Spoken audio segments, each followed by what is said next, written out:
اعوذ باللہ من الشیطان الرجیم بسم اللہ الرحمن الرحیم ان اللہ و ملائکتہ یصلون علی النبی یا ایھا الذین آمنوا صلوا علیہ وسلموا تسلیما اللہم صلی علی محمد وآل محمد۔ ماہ فضائل رمضان میں خوش آمدید۔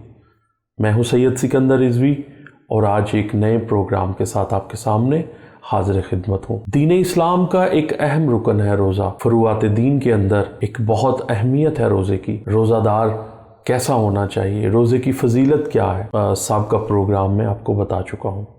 آج ہم بات کریں گے آقا کریم صلی اللہ علیہ وآلہ وسلم بھی کثرت سے روزے رکھا کرتے تھے اور اتنی پابندی سے روزہ دار تھے کہ جیسے ہی آقا کریم صلی اللہ علیہ وآلہ وسلم نے اپنی زندگی میں حج کا پیغام آیا، اللہ رب العزت نے وحی بھیجی، اے میرا رسول اس امت کو حج کر کے دکھاؤ، یعنی حج کا حکم آیا، آقا کریم نے حج کر کے دکھایا۔ آقا کریم صلی اللہ علیہ وآلہ وسلم کو اس خدائے متعال نے حکم فرمایا کہ نماز کا حکم آیا، تو آقا کریم صلی اللہ علیہ وآلہ وسلم نے نماز پڑھ کے بھی بتائی، نماز کو عملاً کر کے دکھایا، یعنی روزہ ہے، نماز، روزہ، حج، زکوٰۃ، خمس، جہاد، امر بالمعروف و نہی المنکر، تولا، یعنی وہ تمام امورات دین، اصول دین ہو یا فروعات دین ہو، آقا کریم صلی اللہ علیہ وآلہ وسلم نے خود کر کے بتایا،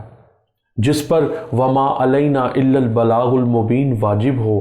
اس آقا کریم نے ہم تک وہ تمام اعمال کر کے ہمیں بتایا ہے۔ اور آقا کریم صلی اللہ علیہ وآلہ وسلم کثرت سے روزہ رکھا کرتے تھے۔ فروع کافی جلد نمبر 3 میں ایک روایت ملتی ہے، ابو عبداللہ علیہ السلام نے رسول اللہ صلی اللہ علیہ وآلہ وسلم سے ایک روایت ہے، وہ فرماتے ہیں کہ آقا کریم صلی اللہ علیہ وآلہ وسلم بعثت کے آغاز سے ہی اتنے روزے رکھتے تھے، کہا جاتا تھا کہ اب روزے کو ترک ہی نہ کریں گے۔ آقا کریم صلی اللہ علیہ وآلہ وسلم نے ایک طریقہ اختیار کیا، یعنی ایک روز روزہ رکھا کرتے تھے اور ایک روز ناغا کیا کرتے تھے۔ آقا کریم صلی اللہ علیہ وآلہ وسلم ایک روز روزہ رکھا کرتے تھے، دوسرے روز روزہ نہیں رکھا کرتے تھے۔ تو یہ طریقہ پھر ترک کر کے مہینے کے پہلے 3 روزہ رکھنا شروع کر دیے، پھر یہ صورت ترک کر دی، اس کے درمیان پھر 10 روزوں کے بعد رکھنا شروع کر دیا۔ تو آقا کریم صلی اللہ علیہ وآلہ وسلم نے پھر ہر جمعرات کی جمعرات روزہ کو رکھا کرتے تھے۔ سبحان اللہ۔ تو پھر آقا کریم صلی اللہ علیہ وآلہ وسلم نے، روایت میں ہے کہ جب تک حیات ظاہری باقی رہی انہوں نے یہی معمول رکھا۔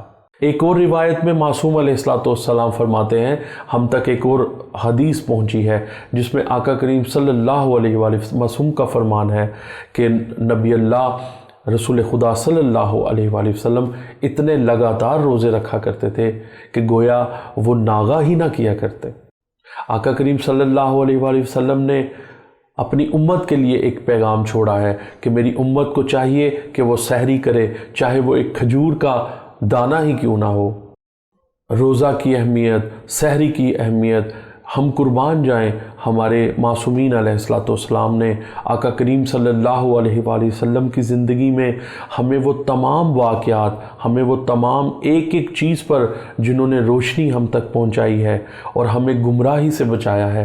اسی طرح ایک اور فرمان امام باقر علیہ السلام فرماتے ہیں، ان سے ایک روایت ہے، امام باقر علیہ السلام سے ایک روایت میں نے پڑھی ہے جس میں امام فرماتے ہیں کہ رسول اللہ صلی اللہ علیہ وآلہ وسلم نے فرمایا کرتے تھے اور وہ ایک دعا کیا کرتے تھے، یا بار الہ ہم نے روزہ تیرے رزق پر افطار کیا، یا بار الہ تو اس کو قبول کر، ہماری پیاس اور ہماری سوکھی ہوئی رگیں سیراب ہوئی ہیں، یا بار الہ اس پر ہمارا اجر باقی رکھ، اللہم صلی علی محمد وآل محمد۔ سبحان اللہ، سبحان اللہ۔ امام کا ہر فرمان، امام کی ہر دعا، امام کی ہر مناجات ہمارے لیے ایک بخشش کا وسیلہ ہے۔ یا بار الہ ہمیں آقا کریم صلی اللہ علیہ وآلہ وسلم کی زندگی پر اور ان کی باتوں پر، ان کی احادیث پر چلنے کی توفیق عطا فرما۔ یا بار الہ ہمیں افطاری میں، سحر میں وہ جو مناجات جو ائمہ معصومین علیہ السلام جو مناجات کیا کرتے تھے، جو آقا کریم صلی اللہ علیہ وآلہ وسلم جو دعائیں پڑھا کرتے تھے، یا بار الہ ہمیں بھی وہ پڑھنے کی توفیق عطا فرما، ہمیں وہ صبر عطا کر، ہمیں وہ تحمل عطا کر، ہمیں وہ ہمارے دسترخوان میں برکت عطا فرما، ہماری زندگیوں میں برکت عطا فرما، ہماری خواتین کو جو بیچاری کام کر کر کے اس ماہ رمضان میں تھک جاتی ہیں، ہمارے سحر کا انتظام کرتی ہیں، ہمارے افطار کا کام کرتی ہیں، ان ماؤں کو خراج تحسین پیش کرنا چاہتا ہوں، اور آقا کریم صلی اللہ علیہ وآلہ وسلم ہماری زندگیوں کو ان کی سیرت سے جو موتی ملتے ہیں، یا بار الہ ہمیں ان کی سیرت پر چلنے کی توفیق عطا فرما۔ تو ہم نے آج سحری پر اور افطار پر معصومین علیہ السلام کا طریقہ کیا تھا، آقا کریم صلی اللہ علیہ وآلہ وسلم کا طریقہ کیا تھا، وہ جانا۔ انشاءاللہ اگلے پروگرام میں میں اور بھی فضیلت رمضان میں، عظمت رمضان بیان کرتا رہوں گا۔ اپنا خیال رکھیے گا۔ خدا حافظ۔